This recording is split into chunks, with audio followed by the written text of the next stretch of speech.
오늘은 고난주간을 맞이해서 예수님의 대제사장적 기도라고 일컬어지는 요한복음 17장 말씀을 묵상해 보도록 하겠습니다. 오늘은 특별히 예수님께서 왜 이 기도를 하셨는지에 대해서 잠깐 생각해 보도록 하겠습니다. 여러분, 2026년도 고난주간이 돌아왔습니다. 어제도 말씀을 드렸지만 고난주간은 예수님께서 나의 죄, 우리의 죄를 사하시기 위해서 십자가 고난을 당하신 기독교 역사에 있어서, 기독교 신앙에 있어서 굉장히 중요한 한 주간입니다. 예수님의 고난이 있었기 때문에 여러분, 우리의 죄가 다 사해진 것이죠.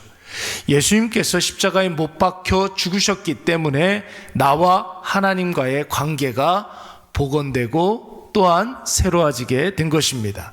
예수님의 죽으심이 우리의 죄와 무슨 상관이 있길래 예수님 죽음으로 나의 죄가 다 사해진 것이고 예수님의 십자가로 인해서 나와 하나님과의 관계가 복원되었단 말입니까? 여러분, 우리의 죄라는 것은 세상 앞에서의 죄를 의미하는 말이 아닙니다. 인간의 죄라는 것은 하나님 앞에서의 죄를 의미하는 것입니다. 그래서 여러분, 죄를 우리가 흔히 많이 이야기하기를 하마르티아, 관역에서 벗어났다, 이런 표현을 많이 쓰지 않습니까? 하나님 마음에 맞아야 되는데, 인간의 마음이 하나님의 마음과 맞아야 되는데 여러분, 하나님의 마음에서 빗나간 거예요. 그 모든 것을 우리는 죄라고 이야기합니다. 왜 인간의 마음이 하나님의 마음과 맞아야 됩니까? 인간은 하나님이 지으셨기 때문에. 인간은 하나님께서 창조하셨고 하나님께서 가장 사랑하는 존재이기 때문에, 그리고 인간을 그렇게 만드셨기 때문에 여러분, 우리의 마음이 하나님과 맞아야 하고 우리의 뜻이 하나님의 뜻과 여러분 동질화 되어야 하는 것이죠. 그런데 인간의 마음 속에 죄가 그것이 들어왔기 때문에 여러분, 우리의 마음이 하나님과 맞지 않는 거예요. 그것을 우리는 죄라고 이야기합니다. 그렇기 때문에 하나님 앞에서의 죄는 여러분, 인간 사회의 모든 문제를 야기합니다. 우리가 고민하고 우리가 근심하고 두려워하는 모든 것들이 다 이 죄로 말미암아 시작된 것입니다. 그래서 여러분, 현실적인 문제도 이 죄로부터 시작된 것이고 우리의 인간의 근원적인 문제도 이 죄로 말미암아 시작된 것이죠. 왜요? 하나님 앞에서의 죄이기 때문에, 하나님의 마음에 맞지 않기 때문에 그런 것입니다. 하나님에 의해서, 하나님을 위해서 하나님이 다스리는 이 세상에서 인간이 하나님을 부정하고 하나님을 없는 분 취급하니까 인간 존재와 인간의 삶과 인간의 모든 것에 문제가 생기기 시작했던 것입니다. 오늘 우리가 이 아침을 시작하지만 우리의 마음 가운데 혹여라도 어떤 근심이 있거나 어떤 두려움이 있거나 내 안에 어떤 문제가 있어서 고민하고 있는 바가 있다면 여러분, 한번 잘 생각을 해보십시오. 그 문제가 어디에서부터 시작되어지는지, 그 모든 문제의 시작이 어디로부터 야기되는지. 여러분, 우리가 조금만 깊이 생각하면 그 모든 문제가 죄로부터 시작된다라는 사실을 우리는 금방 알 수가 있습니다. 왜냐하면 이제는 우리가 예수 그리스도로 말미암아 하나님과 나와의 관계가 복원되었기 때문에 조금만 우리가 깊이 묵상해 보면 지금 내가 하고 있는 고민의 근원이 어디에서부터 시작되는지를 알 수가 있는 것이죠. 그래서 여러분, 예수님께서 우리에게 기도를 가르쳐 주셨을 때 제일 먼저 회개 기도부터 하라고 말씀하시는 거예요. 여러분, 그 회개 기도로부터 시작돼야 그 기도가 여러분, 하나님 마음에 맞는 기도가 되는 것이죠. 여러분, 하나님께서는 하나님이 사랑하는 인간이 죄로 말미암아 이렇게 끝나기를 바라지 않으셨습니다. 하나님의 말씀에 불순종하면 반드시 죽는다 말씀하셨기 때문에 죄 지은 인간은 죽는 것이 당연한 것이에요. 그건 여러분, 하나님께서 정해 놓으신 것이기 때문에 어쩔 수가 없습니다. 하나님은 그 원칙을 지키면서도 죄 지으면 반드시 죽으리라 말씀하셨는데, 그 원칙을 지키면서도 인간을 소생케 하는 방법을 생각해 내셨으니, 여러분, 그것이 바로 이 세상 모든 인간의 죄를 한꺼번에 소급하여서 한 사람이 대신하여 죽고, 그 한 사람이 죽은 것으로 하나님은 인간의 모든 죄에 대해서 대가를 지불한 것으로 간주하신 것이죠. 한 사람으로 말미암아 들어온 이 죄가 한 사람의 그 고난으로 말미암아, 죄의 대가를 지불함으로 말미암아 모든 인간의 죄의 문제를 소급 적용해서 다 해결해 주시기로 작정하신 것입니다. 그런데 여러분, 인간의 모든 죄를 대신 감당하기 위해서는 반드시 두 가지 조건을 충족해야 합니다. 하나는 반드시 인간의 죄이기 때문에, 여러분, 누가 그 죄의 대가를 지불해야 됩니까? 인간이. 여러분, 인간의 죄이기 때문에 인간이 죄의 형벌을 받아야 됩니다. 이것이 첫 번째 조건이고, 두 번째 조건은, 여러분, 사람이 지은 죄이기 때문에 그 사람이 죄의 대가를 지불해야 되겠지만, 여러분, 그 사람에게 죄가 있으면 됩니까? 안 됩니까? 그 사람에게 죄가 있으면 안 되는 거예요. 자기도 죄가 있는데 누구의 죄를 속해준단 말입니까? 사람인데 죄는 없어야 돼요. 그래야 다른 사람의 죄를 대신 속해줄 수가 있는 것이죠. 그렇다면 여러분, 이 세상에 사람이지만 죄는 없는 그런 존재가 있습니까? 없습니까? 없죠. 여러분, 옆에서 예배 드리시는 분들이 여러분 법 없이도 살 것 같이 생기셨지만 다 죄가 있단 말이에요. 그래서 여러분, 누구의 죄를 속하기 위해서 내가 대신 벌을 받을 수가 없는 거예요. 우리나라 형법에는 여러분 속죄 제도를 두지 않습니다. 아무리 내가 사랑하는 아들이 죄를 지었다 할지라도 엄마가 그 죄를 대신 당할 수가 없는 거예요. 죄를 물을 수가 없는 거예요. 왜냐하면 다 똑같은 자들이기 때문에 그런 것이죠. 이 세상에 여러분, 사람인데 죄가 없다, 그런 사람은 없습니다. 그래서 하나님께서 한 가지 결단을 하셨는데, 사람은 사람인데 죄 없는 사람을 하나 섭외를 하셨어요. 여러분, 그 사람이 누구입니까? 하나님이 스스로 인간의 육신을 입고 죄 많은 이 세상 가운데 내려오신 줄로 믿습니다.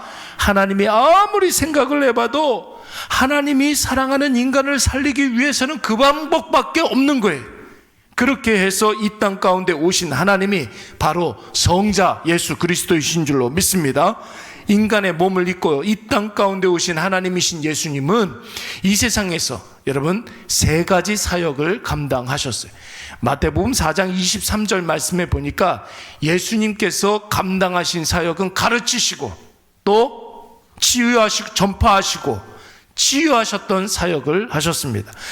예수님이 가르치셨다라는 것은 하나님이 구약 성경을 통해서 하신 말씀이 무슨 뜻인지, 무슨 의미인지를 가르치셨다는 거예요. 여러분, 예수님께서 어느 날 하늘에서 뚝 떨어진 것이 아니지 않습니까? 하나님께서 수천 년 동안 구약 시대에 내가 예수 그리스도를 구원자로 이 세상에 보내주실 것이다 예언을 하시고 약속을 하시고 친히 말씀하셨어요. 그렇기 때문에 예수님께서는 이 세상에 오셨을 때 제일 먼저 하셨던 일이 무엇이냐면 하나님의 뜻, 구약 성경에 담겨져 있는 하나님의 뜻을 가르치신 일부터 하신 거예요. 왜냐하면 그 하나님의 뜻대로 오신 분이 바로 누구다? 예수 그리스도라는 사실을 가르쳐 주시기 위해서. 그리고 두 번째로 예수님께서 치유하셨다라는 것은 인간의 죄로 말미암아 온 가장 큰 문제, 연약과 부족의 문제, 고통의 문제, 죽음의 문제를 해결해 주셨다는 것을 의미하는 것이죠. 여러분, 죄의 문제가 해결되면 우리가 힘들어하고 있는 그 문제도 해결되지 않겠습니까? 그래서 예수님께서 두 번째로 하셨던 일이 무엇이냐면 치유하시는 일들인 것입니다. 오늘도 우리 예수님께서는 우리의 영혼과 우리의 육체를 치유해 주시는 줄로 믿습니다. 예수님께서 하시는 일들은 치유하시는 일들이에요. 그래서 여러분, 우리가 우리 주변에 중한 병에 걸려 있는 분들을 위해서 우리가 기도하잖아요. 왜요? 예수님이 치유하시는 분이시기 때문에 그런 거예요. 예수 그리스도의 이름으로 우리가 기도하지 않습니까? 예수님이 치유하시는 분이시기 때문에 우리가 예수님의 이름으로 기도하는 것이죠. 그래서 여러분, 우리의 예수 믿는 사람들의 사명 중에 한 가지는 병든 자를 위해서 여러분 기도해야 될 줄로 믿습니다. 예수님께서는 지금도 치유하시는 분이시기 때문에 그런 것입니다. 그리고 세 번째로 예수님께서 뭘 하셨다고 그랬어요? 전파하셨다고 그랬어요.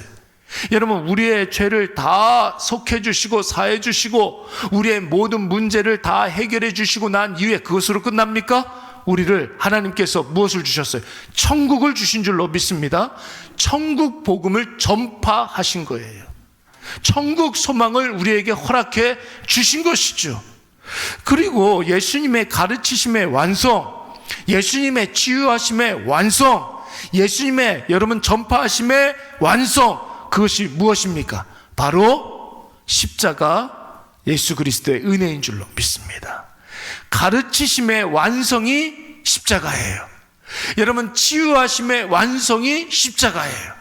전파하심의 완성이 십자가라는 것이. 그래서 오늘 예수님께서 이 십자가 사건을 하루 앞두고 제자들에게 이렇게 말씀하시는 것이죠. 뭐라고 그랬습니까? 이것을 너희에게 이르는 것은 너희로 내 안에서 평안을 누리게 함이라. 세상에서는 너희가 환난을 당하지만 담대하라, 내가 세상을 이기었노라. 여러분, 이 말씀에서 이것을 너희에게 이르는 것은 이라는 말은, 이 십자가 사건을 너희에게 이르는 것은 구약 성경이 가르치는 구원자가 바로 예수님이시고 인간의 모든 죄의 문제를 해결해 주시는 분이 바로 예수님이시고 천국 복음 그 자체이신 예수 그리스도를 너희에게 일러주는 것이다, 이런 뜻이에요. 그리고 너희로 내 안에서 평안을 누리게 하려 함이라. 이 말은 누구든지 십자가로 완성된 예수 그리스도의 사역을 믿는 자들에게는, 예수님의 십자가를 믿는 자들에게는 세상이 줄 수 없는 평안과 세상이 흉내낼 수도 없는 그 평안을 허락해 주신다라는 것이죠. 그래서 여러분, 이번 주간 우리가 예수님은 고난을 당하셨지만 그 고난이 우리에게 평안이 되고 안녕이 되고 샬롬이 되는 줄로 믿습니다. 같이 고난을 당하고 힘들어하고 고통스러워하고 우리도 막 가가지고 십자가에 못 박혀야 되고 이러는 것이 아니라, 예수님은 고난을 당하셨지만 우리 가운데는 평안으로 임하게 됩니다. 왜냐하면 그게 예수 그리스도의 십자가의 목적이기 때문에 그런 것이에요. 목적이기 때문에. 그러니까 여러분, 오늘 고난주간을 보내지만 기뻐하시기 바랍니다. 많이 웃고 다니세요. 고난주간이라고 이러고 다니지 마시고, 예? 금식을 하시더라도 웃으면서 하십시오. 예. 여러분, 기뻐하시고 또 기뻐하시는 거예요. 이게 바로 예수님께서 우리에게 주신 고난의 의미죠. 또 세상에서는 너희가 환난을 당하나. 그러네요. 이 세상에서 우리가 환난을 당하나. 여러분, 물론 세상이 너희를 시험에 들게 하고 끊임없이 공격하고 너희를 넘어지게 하겠지만 어떻게 하라고요? 담대하라. 누가? 예수 그리스도께서 무엇을? 이 세상을 이기신 줄로 믿습니다. 잠시 잠깐의 힘듦과 어려움으로 인해서 우리 눈에 눈물이 흐를 수는 있죠. 이 세상은 절대 예수님을 믿는 믿음 앞에서 승리할 수 없다는 것이, 이 세상, 즉 죄로 말미암아 가득 차 있는 세상은 예수 그리스도 십자가에서 죽으심으로 말미암아 우리의 모든 죄가 다 속해졌기 때문에 더 이상 죄가 세상에 대하여, 우리에 대하여 지배력을 행사할 수가 없습니다. 죄가 우리를 어떻게 못해요. 사도 바울이 그러지 않았습니까? 내가 예수의 흔적을 가져왔노라. 세상이 절대로 우리를 괴롭힐 수가 없다라는 것입니다. 마치 우리의 인생의 문 앞에 어린 양의 피로 문설주와 임방에 여러분 그 피가 묻어 있는 것처럼, 그래서 죽음의 그림자가 패스오버, 유월하지 않았습니까? 넘어가지 않았습니까? 우리의 예수 그리스도의 피 묻은 십자가의 흔적이 우리에게 있기 때문에 담대하시기 바랍니다. 여러분, 예수 그리스도께서 이미 이 세상을 이긴 거예요. 그러므로 사랑하는 여러분, 우리가 고난주간 첫째 날을 맞이하였고 오늘부터 시작해서 일주일간 예수님의 고난을 깊이 묵상하게 될 터인데, 올해 고난주간은 예수님의 십자가 고난, 그 너머에서 일어나는 일들을 바라보시기 바랍니다. 예수님의 십자가 고난만 보면 우울하고 침울하고 고통스럽죠. 그러나 그 십자가 승리 이후에 벌어지는 일들에 집중하시기 바랍니다. 우리의 죄가 다 사해졌어요. 우리는 더 이상 세상에 대해서 두려워할 필요가 없습니다. 세상에 아무리 우리를 겁박하고 교묘히 유혹한다 할지라도 여러분, 우리는 넘어지지 않아요. 왜 그러냐면 예수 그리스도께서 우리가 넘어지지 아니하도록 버팀목을 우리에게 주셨는데, 그 버팀목이 어떻게 생겼어요? 십자가로 생긴 거예요. 십자가로 우리 인생 구석구석에 버팀목을 이렇게 딱 세워놓으니까 여러분, 견고하여서 견실하여서 우리가 넘어지지 않습니다. 오늘 이것을 꼭 기억하셔서 오늘은 예수님의 십자가 고난보다 예수님 십자가 승리를 깊이 묵상하시기 바랍니다. 주님이 내가 세상을 이겼노라, 이 선포를 우리의 마음속에 새기면서 고난은 고난으로 끝나지 않는다, 여러분 확신하면서 그 승리의 기쁨을 누리시는 오늘 하루가 되시기를 간절히 바랍니다. 우리 이 시간